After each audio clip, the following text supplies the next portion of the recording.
દાહોદ જિલ્લાના લીંબડી ગુરુ ગોવિંદ તાલુકામાં સ્થાનિક સ્વરાજ્ય ચૂંટણીનું મતદાન શાંતિપૂર્ણ રીતે સંપન્ન થયું હતું. હવે પરિણામ પર સૌની નજર છે.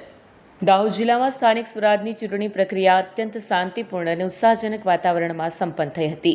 ઉનાળાની ગરમીની વચ્ચે વહેલી સવારથી જ જિલ્લાના વિવિધ મતદાન મથકો પર મતદારોની લાંબી કતારો જોવા મળી, જેમાં યુવાનોથી લઈને વૃદ્ધોએ મતાધિકારનો ઉપયોગ કરી લોકશાહીના પર્વને વધાવ્યું. ચૂંટણી પ્રક્રિયાને ન્યાયી અને પારદર્શી બનાવવા માટે જિલ્લા વહીવટીતંત્ર દ્વારા કડક સુરક્ષા વ્યવસ્થા ગોઠવવામાં આવી. દરેક બૂથ ઉપર પીવાના પાણી, છાંયડો અને વૃદ્ધો માટે વ્હીલચેર જેવી પાયાની સુવિધા ઉપલબ્ધ કરાવવામાં આવી હતી, જેથી મતદારોને કોઈ અગવડ ન પડે. ચૂંટણી ફરજ પરના કર્મચારીઓએ પણ ખંતપૂર્વક પોતાની જવાબદારી નિભાવી મતદાન પ્રક્રિયાને સુગમ બનાવી હતી. મતદાન પૂર્ણ થયા બાદ તમામ ઈવીએમ મશીનોને ચુસ્ત પોલીસ બંદોબસ્ત સાથે નિયત કરેલા સ્ટ્રોંગ રૂમમાં સીલ કરવામાં આવ્યા છે. જિલ્લાના પોલીસ વિભાગ સહિતના કર્મયોગીઓએ પણ વયોવૃદ્ધ અને અશક્ત દરેક નાગરિકોને મતદાન મથક સુધી પહોંચાડવા માટે મદદ પૂરી પાડી હતી. આ ચૂંટણીમાં ત્રિપાખી જંગ જામ્યો છે.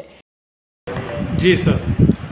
આજ રોજ ગુરુ ગોવિંદ લીંબડી તાલુકા ખાતે 26/4/2026ના રોજ યોજાયેલ તાલુકા પંચાયતની તાલુકાની 26 સીટ પૈકી એક તાલુકા પંચાયત સીટ ઉપર બિનહરીફ ઉમેદવાર જાહેર થતાં 25 સીટ ઉપર આજ રોજ કુલ 187 બૂથ ઉપર તેમજ દાહોદ જિલ્લાની 50 જિલ્લા પંચાયતની સીટ પૈકી 6 જિલ્લા પંચાયતની ગોવિંદ ગુરુ લીંબડી તાલુકામાં આવેલ 6 સીટની કુલ 187 બૂથ ઉપર શાંતિપૂર્ણ રીતે કોઈપણ અનિચ્છનીય બનાવો વગર શાંતિપૂર્ણ રીતે આજ રોજ મતદાન પૂર્ણ થયેલ છે.